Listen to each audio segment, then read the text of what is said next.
உறவுகள் அனைவருக்கும் வணக்கம். இன்றைய தினம் சில முக்கியமான விடயங்களை பற்றி பார்க்கலாம். அதாவது இந்த பாடசாலை மாணவர்களுக்கான 25,000 ரூபா கொடுப்பனவானது 72% வழங்கி முடிக்கப்பட்டுள்ளது. ஏனைய மாணவர்களுக்கும் மிக விரைவில் வழங்கப்படும் என்று அரசாங்கத்தினால் அறிவித்திருக்கிறார்கள். அது மட்டுமல்லாது இந்த டித்வா புயலினால் பாதிக்கப்பட்ட மக்கள், அதாவது வீடுகள் சேதமடைந்த மக்களுக்கு இந்த 50,000 ரூபா கொடுப்பனவானது வழங்கப்பட்டது. அதிலும் 70% மக்களுக்கு அந்த கொடுப்பனவானது முழுமையாக வழங்கி முடிக்கப்பட்டுள்ளது என்று கூறியிருக்கிறார்கள். அது மட்டுமல்லாது ஏனைய மக்களுக்கும் மிக விரைவில் அந்த கொடுப்பனவானது வழங்கி முடிக்கப்படும். நேற்றைய தினம் இரவில் இருந்து இந்த எரிபொருளினுடைய விலையானது குறிப்பாக 2 ரூபாவினால் குறைக்கப்பட்டுள்ளது. எரிபொருளினுடைய விலையானது குறைக்கப்பட்டதை அடுத்து பேருந்து கட்டணமும் குறைக்கப்படும் என்று அர்த்தமில்லை. எதிர்காலத்தில் இந்த பேருந்து கட்டணத்தை அதிகரிக்க போகிறார்கள். அதாவது ஜூலை மாதத்துக்கு இடையில இந்த பேருந்து கட்டணத்தை அதிகரிப்பதற்கான நடவடிக்கைகள் மேற்கொள்ளப்பட்டு வருகின்றது. ஆகவே முடிந்த அளவு இந்த தகவல்களை தெரியப்படுத்துங்கள்.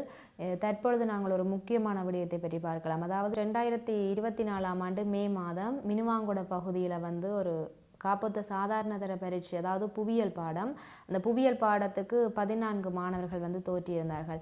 அங்கு அந்த பரீட்சை மேற்பார்வையாளராக வருகை தந்திருந்தவர் ஒரு சிங்களவர். அதாவது அவருக்கு தமிழ் மொழி பேசவும் தெரியாது, தமிழ் மொழி பேசும் பொழுது அதனை புரிந்து கொள்ளவும் முடியாது. அவ்வாறான ஒருவரைத்தான் இந்த மேற்பார்வையாளராக விட்டிருக்கிறார்கள். இந்த பரீட்சைக்கு தோற்றிய 14 மாணவர்களுக்கும் பகுதி 1க்குரிய வினாத்தாளும் வழங்கப்படவில்லை, அதற்குரிய வரைபடங்களும் வழங்கப்படாமல் இருந்தது. அதாவது இந்த நோமல் பரீட்சை என்றால் பரவாயில்லை, இந்த காப்பொத்த சாதாரண தர பரீட்சை என்பது அதாவது உங்களுடைய அடுத்த கட்ட நகர்வுக்கான ஒரு பரீட்சையாகும். அவ்வாறான பரீட்சையின் போது இவ்வாறான பிரச்சனைகள் ஏற்படும் பொழுது அங்கு மாணவர்கள் பல்வேறு விதமான சிக்கல்களை எதிர்கொண்டிருக்கிறார்கள்.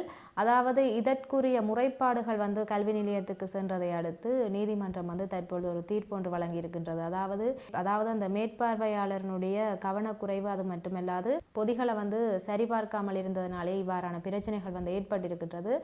ஆகவே அந்த மேற்பார்வையாளர் இனி வருகின்ற பரீட்சை காலங்களில் அவர் அந்த மேற்பார்வை பணியினை முழுமையாக ஈடுபட முடியாது என்று தெரிவித்திருக்கிறார்கள்.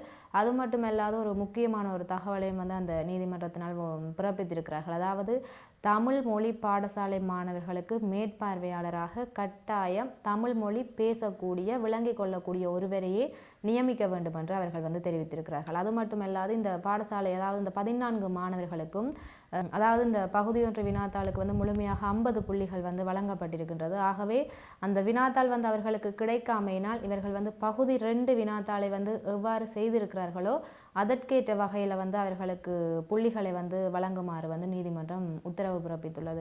உண்மையிலே இது ஒரு மகிழ்ச்சியான செய்தி. இந்த வருடமும் இந்த சாதாரண தர பரீட்சையானது இந்த மாதம் இடம்பெற இருக்கின்றது.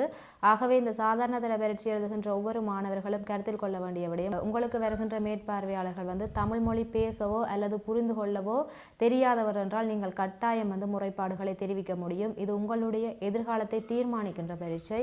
ஆகவே நீங்கள் ஒவ்வொருவரும் இது தொடர்பாக அக்கறையுடன் இருங்கள்.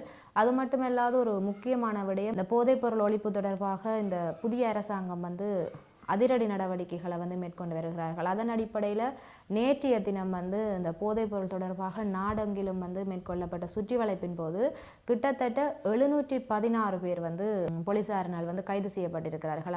அவர்களில் 5 பேர் உச்சக்கட்ட போதைப் பொருளுக்கு அடிமையாகி அவர்களை மீட்டெடுக்க முடியாத நிலையில் கூட காணப்பட்டிருக்கிறார்கள். உண்மையிலே இது ஒரு கவலைக்குரிய விடயம். அதாவது இந்த 716 நபர்களிடமிருந்து பல்வேறு விதமான கெரோயின், கஞ்சா, அது மட்டுமல்லாது பல்வேறு விதமான போதைப் பொருட்கள் பல்வேறு அளவுகளில் பல கோடி மதிப்புள்ள பெறுமதியில் கைப்பற்றியிருக்கிறார்கள். இவ்வாறு எங்களுடைய நாடு செல்லும் பொழுது எதிர்காலத்திலே என்ன நிலைமையாக போகிறது என்றே தெரியவில்லை. அதாவது ஒவ்வொரு குடும்பமும் தற்பொழுது சீரழிந்து கொண்டு செல்கிறது இந்த போதைப் பொருளினால். நிச்சயமாக இந்த புதிய அரசாங்கம் ஒரு சிறந்த ஒரு செயற்பாட்டை மேற்கொண்டு வருகிறார்கள். அதாவது இவ்வாறான இந்த போதைப்பொருள் ஒழிப்பு நடவடிக்கைகளை மேற்கொள்ளும் பொழுது பல்வேறு குடும்பங்கள் பாதுகாக்கப்படுகின்றன. நன்றி சொந்தங்களை, மீண்டும் ஒரு காணொளியில் இணைந்து கொள்வோம்.